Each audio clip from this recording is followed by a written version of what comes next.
lesbian detective. Unsolved cases. She's still missing. Yeah, they haven't found her yet.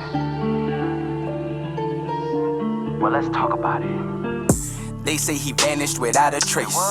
Could it be a psychotic break or a tragic accident? Police don't know where the body went. Unsolved murders, body still missing. That's unheard. Where's the witness? Lesbian detectives, what's going on? City on high alert, this out the norm. He did what, the who? Man, that ain't real, these crimes ain't true. Then come uncover these theories with us. We live right now, tuning in is a must. Live right now. Lesbian detective. Lesbian detective. We about to start the show, so get your popcorn ready to go. Pay attention to the message. I present to you the lesbian detectives. This is Lesbian Detectives. I'm Sierra. And I'm Elizabeth. And we are here talking about missing and unsolved murders. We are discussing cases you have forgotten about or never even heard of. So sit back, relax, and let's start this podcast.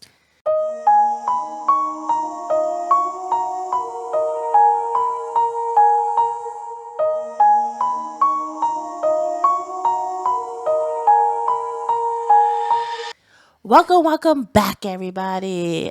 As I said in the last episode, we are doing 2 episodes in one day, recording-wise. You guys will get the episodes one Friday and next Friday. So you see me with the same... Friday after next. Friday after next. So if you see me with the same outfit on, just know I record this. We took a break, we ate, we came right back because we're going on vacation and we wanted to make sure these episodes get out while we on vacation. And I'm so excited. Please watch out for all our social medias because they will be posted on there. Well, guys, this episode, let me tell you something. I know my wife asks so many questions and detailed questions. With this episode, I did so much research on not even this case, but like cases that came together. Like it might be a serial killer. Let me tell you something. I got a map out. I was doing my dang work on this one. So I'm very proud of this little episode. So let's see how good you know me. Oh, I know you. I'm not even going to tell her the things I look up until she asks me. Sometimes she asks me questions. I'm like, man, I didn't think of that. But I got it, guys. I got it. So we'll see. We'll see. Now let's get into the episode. It was a cold December morning in a quiet, ordinary town. The streets were empty, safe. A young girl left her home, walking the familiar path to school. A path she had taken countless times before. But that morning, something went terribly wrong. She never arrived. For hours, people searched, calling out her name through the empty streets and darkening alleyways. Parks were scoured. Cemeteries were combed. Riverbanks and wooded areas were explored. But there was no signs of her. Then months later, her body was discovered, far from where she had disappeared. The cause of death was violent, and the crime had left the entire community reeling. Questions lingered. How could someone take a child from a familiar, safe path and commit such a heinous crime? Despite countless leads, tips, and theories, the case remains unsolved. The identity of her killer is still unknown. Someone out there knows the truth, and yet it has remained hidden, waiting. Tonight, we unravel the story of a young life stolen too soon. We examine the evidence, the suspects, and the chilling mystery that still surrounded this unsolved unaliving. This is the case of Barbara Ann Barnes. Barbara Ann Barnes was born on August 12, 1982 in Ohio. She had long brown hair, soft blue eyes, and a quiet, gentle demeanor that drew people to her without her even trying. Friends called her Barbie, a nickname that hinted at a sweet, approachable personality. But Barbara was also thoughtful. She excelled in school, loved singing in the choir, and often preferred to listen rather than speak. A girl who observed the world around her. Her life, however, was not without pain. In 1989, when Barbara was just 7 years old, her father was shot and killed. The loss of her father left a void that could never be filled. After his death, Barbara lived with her mother, Kathy Barnes, and her younger siblings, navigating the ups and downs without her father's guidance. By December 1995, Barbara was in the 8th grade. Her days followed a familiar routine. Wake up early, grab her backpack, and walk to school along the same street she had traveled countless times, usually with her classmate by her side, though sometimes she walks alone. These walks were ordinary, mundane, the kind of everyday moment that never hit at the darkness that could lie just around the corner. On the morning of December 7, 1995, Barbara left her home as usual. The sky was gray, the cold breeze against her face. Around 7:35 a.m., one of her classmates, Justin, saw her walking ahead of him on Brandy Avenue. She seemed as she always did, quiet, thoughtful, on her way to school. But that morning, Barbara would never reach her destination. The walk, ordinary as it seemed, became her last. Hours passed. When Barbara didn't return home, her mother grew anxious. The school had attempted to reach her, alerting her that Barbara was not in class that morning. But Kathy had missed their call. By 3 p.m., panic set in. Barbara was officially missing. Authorities immediately began a search. Volunteers combed the streets of Steubenville.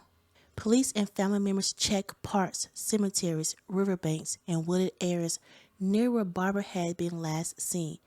They searched under cold winter trees, through mud, and along frozen riverbanks, calling her name, hoping for even the faintest sight of her. But Barbara was gone. The FBI joined the investigation, concerned she might have been abducted and transported across state lines. Every lead, no matter how small, was followed. Days turned into weeks, and the fear that Barbara may never be found alive became a dark shadow over the town. On February 27, 1996, near Clinton, Pennsylvania, roughly 30 miles from Steubenville, near the Pennsylvania International Airport, discovered Barbara's body in a shallow riverbed. The impact on the community was immediate. Steubenville had hoped for Barbara's safe return. Now the reality of the murder devastated her family and friends. Her mother, Kathy, and her younger siblings were left to grieve a daughter and sister they could never bring back. Teachers, classmates, and her neighbors mourned, asking the same question that remains unanswered to this day. Who could do something like this? Why her? Why a child? Investigators chased every lead. Tips poured in from across Ohio and even beyond. At one point, a psychic became involved, claiming visions of Barbara and her killer. Police interviewed numerous suspects, conducted polygraph tests, and followed every promising avenue, but none yielded the answers they desperately sought. Suspicion focused on several individuals. Barbara's uncle, Louis Voice, lived near the location where her body was found. He failed a polygraph test, though the results were inadmissible in court. Soil samples from his property did not match the creek bed where Barbara's body was discovered, complicating the case. Friends of Boyce defended him, insisting he could never harm a child. Others believed the proximity of his property and the failed polygraph made him a prime suspect. There was also a theory that a Florida man who had been in Steubenville at the time of Barbara's disappearance could have been involved. However, local law enforcement largely believed that the perpetrator was someone from the area, someone who knew the streets and could move undetected. Journalist James Renner proposed another chilling theory. Barbara's murder may have been connected to the unsolved cases involving young girls around the same time. Names like Amy Mohavik, Deborah K. Smith, Tina Harmon, and Krista Harrison come to mind. Could one perpetrator have terrorized children across multiple states? leaving a trail of grief and unanswered questions in their wake. Barbara had been strangled, she had been sexually assaulted.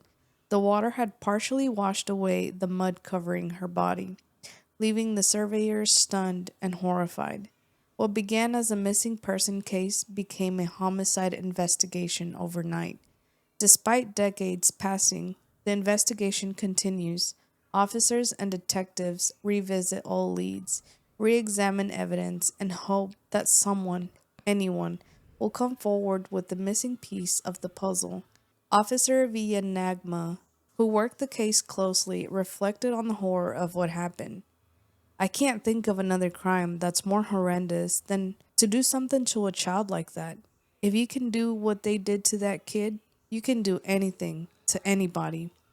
And yet, even after all this time, the case remains open.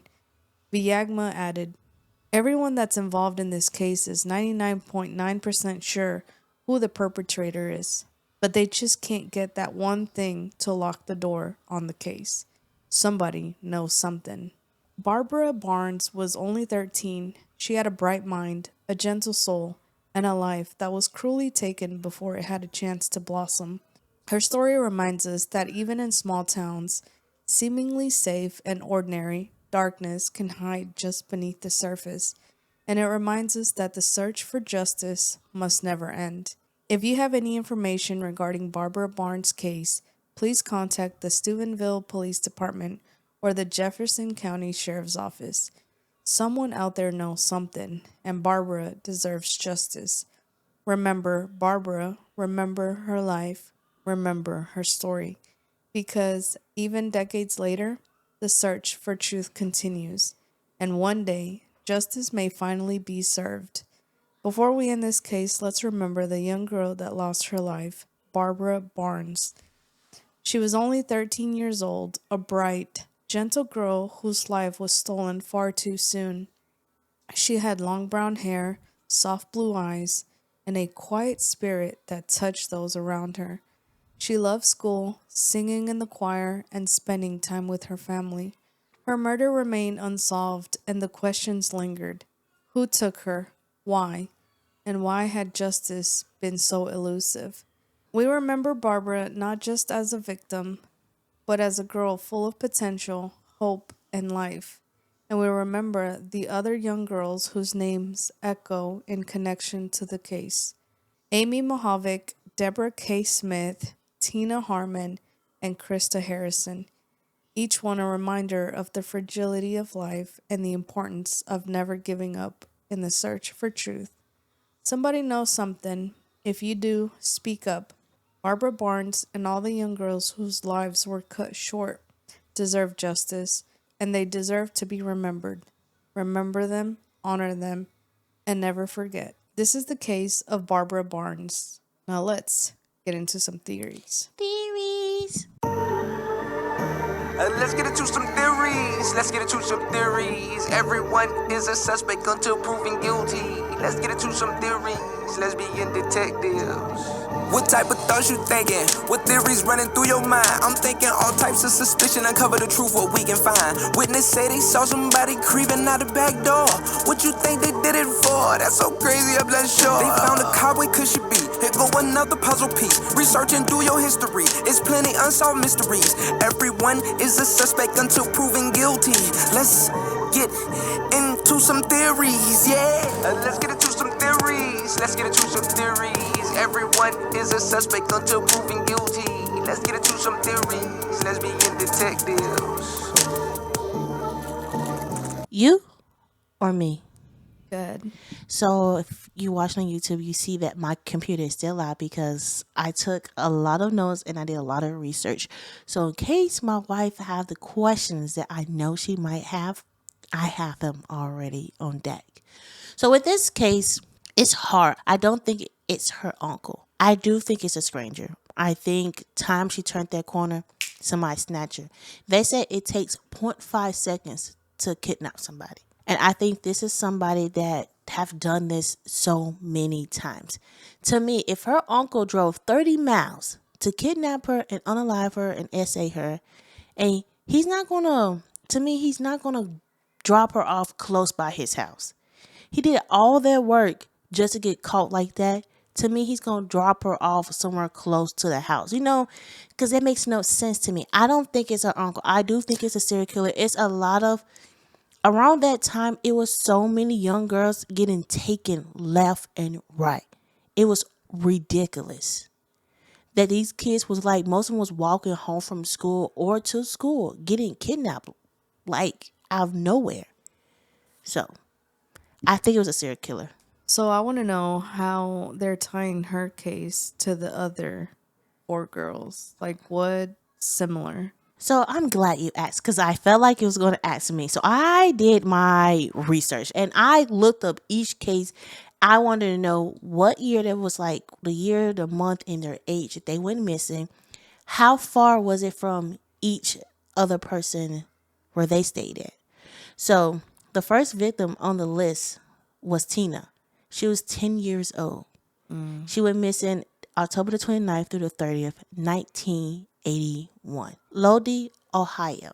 She was last seen near her home. And the next person was Krista. She was 11 years old. She went missing on July the 17th, 1982.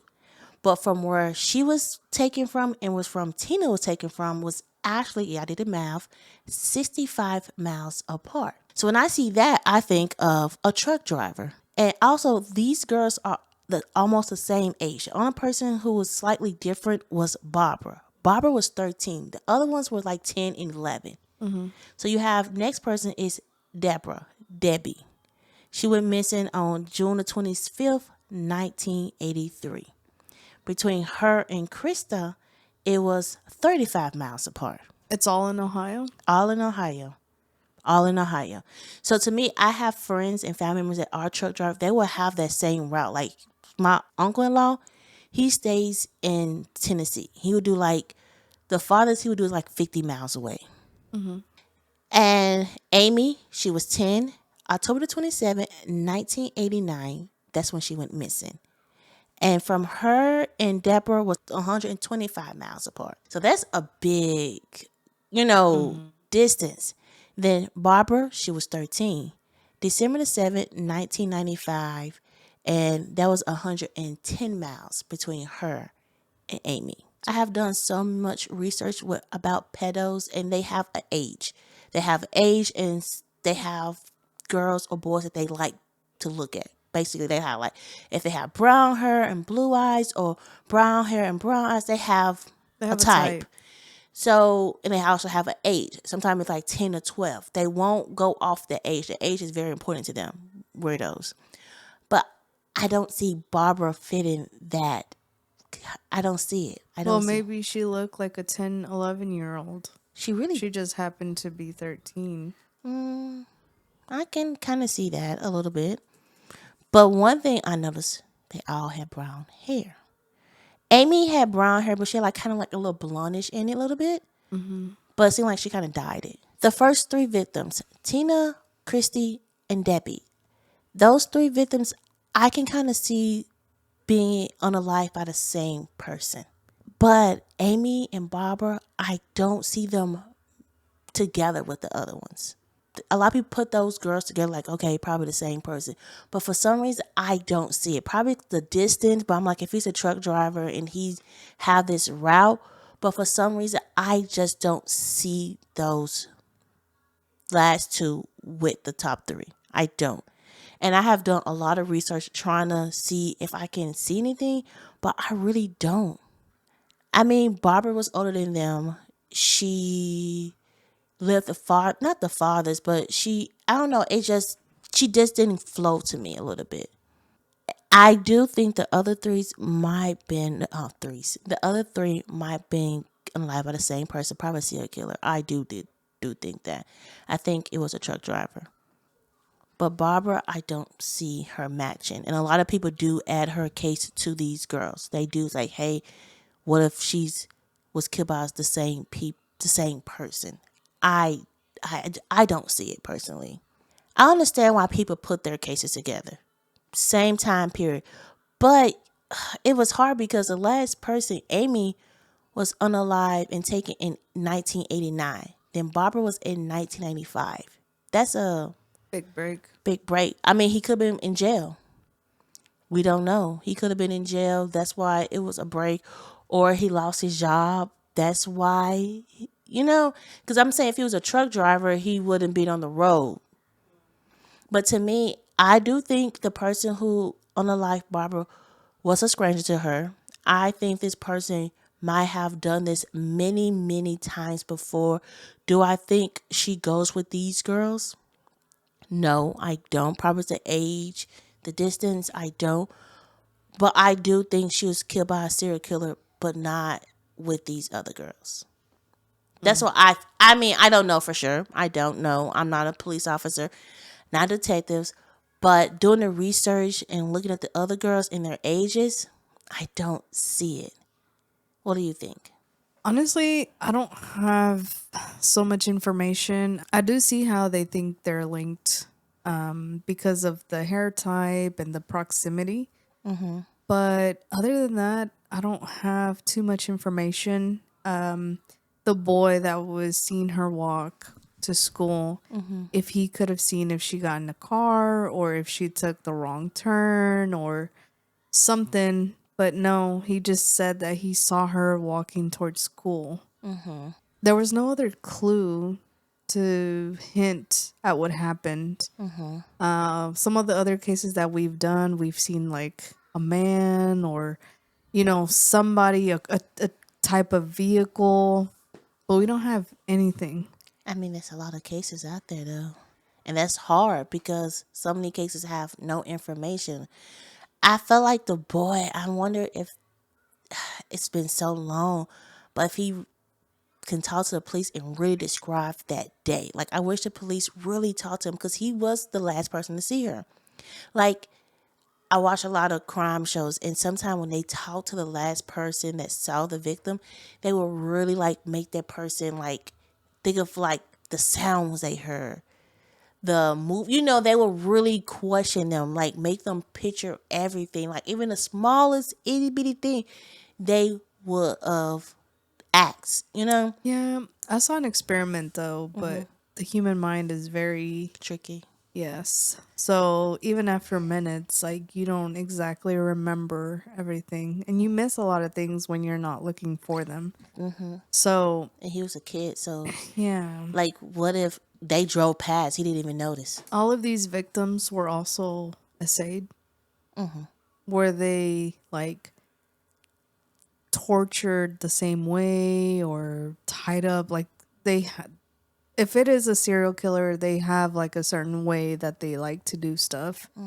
I honestly, I need more information. By each person, by each girl. Yeah.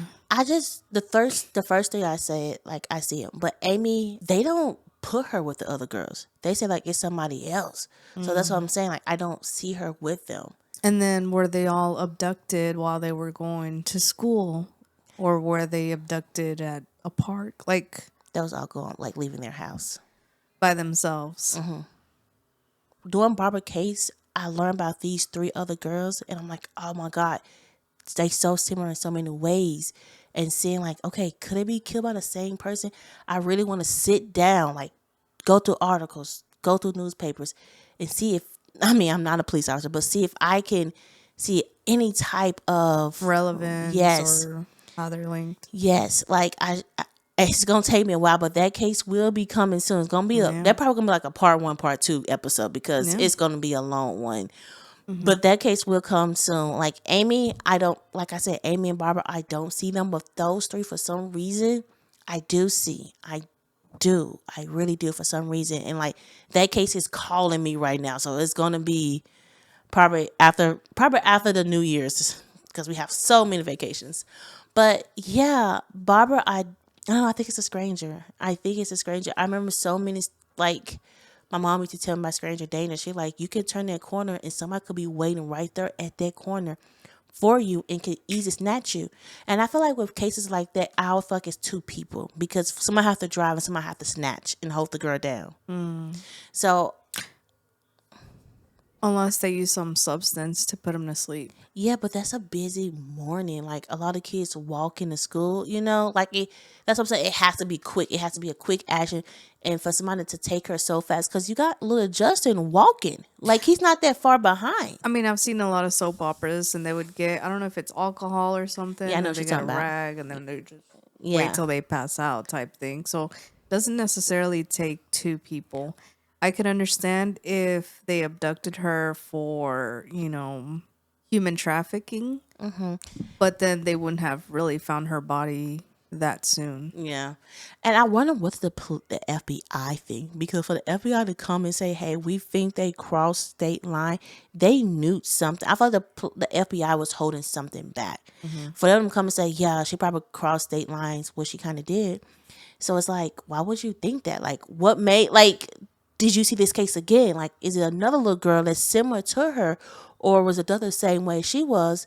She crossed state. Like, what did you see in Barbara case that make you think that?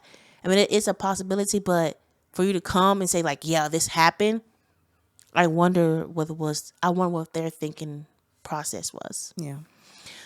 But guys, that episode that I'm telling you about, I'm going to do my big one on that one. I'm really going to do all the research because I really, really want. I feel like this is the first time I say like, hey, like these cases may be linked. I've never really said that, but for some reason, this one, it's inside me. But guys, tell us your chain of thought, your theories on this case. What do you think? Do you think it probably was a serial killer, or do you think all these girls are tied together? Let me know. I want to hear. Or do you think it was the uncle? Let me know. I want to hear your chain of thoughts. We are on all podcast platforms. Please give us a 5-star rating. We are on all social media platforms, so come check us out. We are on YouTube, so like, comment, and subscribe. This is Lesbian Detectives. I'm Sierra. And I'm Elizabeth. And don't forget, everybody's a suspect. So proven innocent. Peace out. Happy holidays. Lesbian detectives. Unsolved cases. She's still missing. Yeah, they haven't found her yet. Well, let's talk about it. They say he vanished without a trace. Could it be a psychotic break or a tragic accident? Police don't know where the body went. Unsolved murders, body still missing. That's unheard. Where's the witness? Lesbian detectives, what's going on? City on high alert, this out the norm. He did what, the who? Man, that ain't real, these crimes ain't true. Then come uncover these theories with us. We live right now, tuning in is a must. Right now, lesbian detective, lesbian detective. We about to start the show, so get your popcorn ready, let's go. Pay attention to the message I present to you, the lesbian detectives.